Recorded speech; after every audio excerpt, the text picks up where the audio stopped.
the fan's perspective is going to be watching a game of football at... Hey guys, and welcome back to the fan's perspective. Now, today's video is a very special announcement. It's an announcement video I've been agonizingly waiting to make for a very long time. Now, as you guys know, through this channel and through my absolute love for football, I've been trying to get the 92 done. And I've got around 32, 33 done if you include Oxford, which we'll go into on Saturday, and Luton, which we're going to watch in a few weeks' time. But unless you count Wales, I've never gone abroad to watch a football match. And I was thinking, well, as I'm at university, I'm 19, I'm only going to get older. It would be great to make some memories and to get at least one done out of the way very soon. And I'm very proud to say that the one stadium as a European away day I've been waiting my entire life to do. I've probably even mentioned it on this channel. Now that I've managed to get the tickets, I've booked the travel, and I've booked the hotel, it's finally confirmed and it's happening. It's still a bit surreal to me, but I don't want to make you guys wait any longer. So yes, that is right. The Fan's Perspective will be watching and recording a vlog at the Signal Iduna Park. Yes, we are going on a European away day, Valentine's Day, the day for love, and that's why I love football. Borussia Dortmund versus Chelsea from the Chelsea away end. We will be watching the Yellow Wall firsthand. Some say it's the best fans in Europe, some say it's the best stadium in Europe. They've got the biggest stand in Europe. It's just a spectacle. It's that one of the special stadiums in European football, which I think everyone has on their bucket list. And I still can't believe we're going. So yes, I'm going to be going for a few days out there, just me and my dad, Mr. Thumbnail himself, making a few memories, but I'm going to try and make as much content as you can for you guys. Obviously, I don't really know the most German, but I'll try and get some fan cams. I'll record a little travel vlog, and obviously, as most importantly, the game whilst we're there, the atmosphere will be absolutely electric.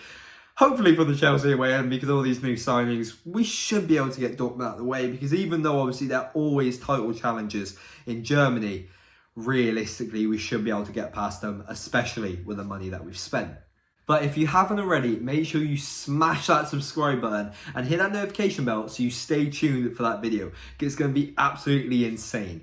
The away end, from what I'm aware of, is the complete opposite end of the ground to the Yellow Wall. So whatever spectacle they have there, whatever tifo, you know, they've had some amazing ones over the years, you will have a first-hand glimpse. And what I'm even more surprised of is, yes, it's the day after Valentine's Day.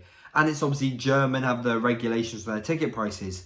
But £16.50.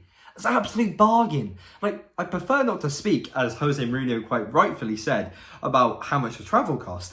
But £16.50 for a European away day. Come on.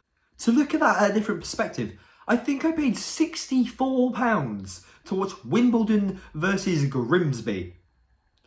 That is the worst game of football I've ever watched.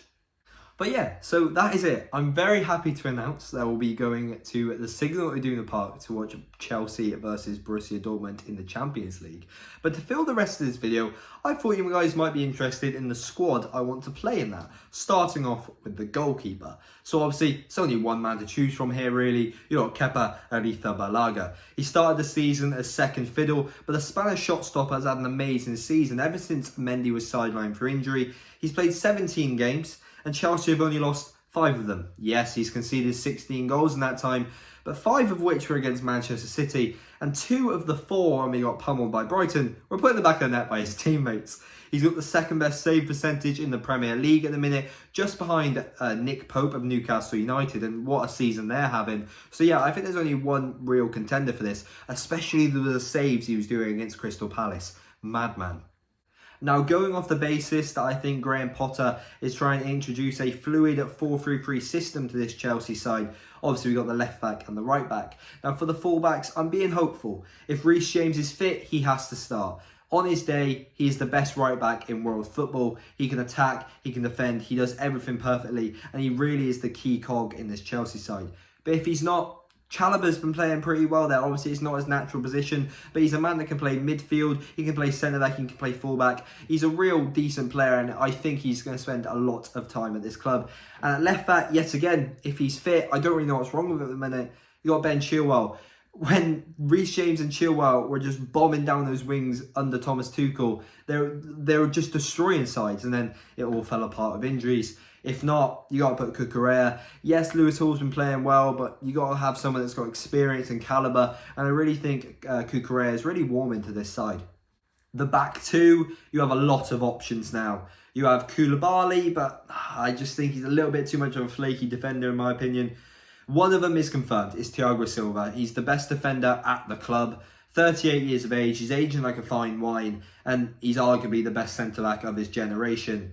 Ramos fans, don't come at me in the comments. But the other one, if Fofana's fit, you play him. If Fofana's fit, he was amazing until he got that injury in the Champions League. But you just got to play Badiashile. What a performance he had against Crystal Palace. Wasn't really pressured too much, but he seemed very confident on the ball, and I like his playing style. Now, with the remaining 6 players, I'm afraid I'm going to throw a spanner in the works. Now, it seems like Potter's been attempting to do a double pivot with a more free roam 10 role, and then obviously the left wing, right wing, and striker. But I'm going to mix up a little bit. So, in the pivot, as long as they're fit, we've got Denis Zakaria and Mateo Kovacic. They're both hard working, they both put in a challenge, and I'm not going to lie, I haven't really seen a midfielder like Zakaria since probably when Kante was in his prime. He loves to put a challenge in, and he's hard working for the side. And Mateo Kovacic, well, he can turn around in the phone box. He dribbles the ball anywhere, and I think he's great at carrying the ball forward. Then in that 10 role, I'm not going with a Mason Mount. I'm not going with anything like that. I'm dropping Kai Havertz deeper. He can't play as number 9, and we saw against Crystal Palace, yes, the goal was from a corner, but there were so many more creative opportunities when he was just dropped deeper. Then you have the front 3. Now you're thinking, if Kai Havertz is dropped deeper, who's playing up front? It's not Aubameyang. I'm not letting Aubameyang play at this football club. At the right, we've got Mudryk. Never really seen him play football, but he's got blistering pace, he's good on the ball, he's confident. And as long as he can play a few minutes before that game, I'm confident to let him run havoc on that right wing.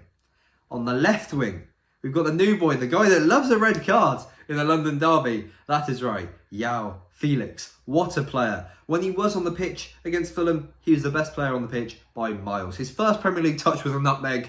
He's brilliant. He should have got a few goals, a few shots on target. But I think him on the left, Mudryk on the right, that could be dirty, that could be dangerous. And in the centre, I've got Raheem Sterling. Now, hear me out. He's not exactly a forward. Oh, he's a right winger, left winger. So many people have different opinions on him. He's a tap-in merchant. And I think if Felix can work his way down the left, if Mudryk can work his way down the right, then then Sterling's just in the middle to tap it in. Also, that front 3 is interchangeable. Mudryk can play on the left. Felix can play on the right. Felix can play the shallow striker. Sterling can move over to the right. The defenders won't know who to mark. And I seriously think that would work. But yeah, that's it then, guys. I'm going to watch Chelsea play at the Signal Iduna Park in February. Make sure you subscribe and hit that notification bell so you don't miss it. If you did like this sort of, chatting video, smash that like button. I'll try and make more of them. We've got more videos coming soon, such as the Oxford vlog. We've got, obviously, the Chelsea vlog. We've got Chelsea Fulham. We've got the Luton vlog. We've got chats videos. So much more content for you guys. So make sure, like I said, subscribe to the channel and stay tuned. If you have any questions or queries, what do you guys want? Drop a comment down in the comment section. And yeah, without further ado, guys, I'll see you guys in the next one. See ya.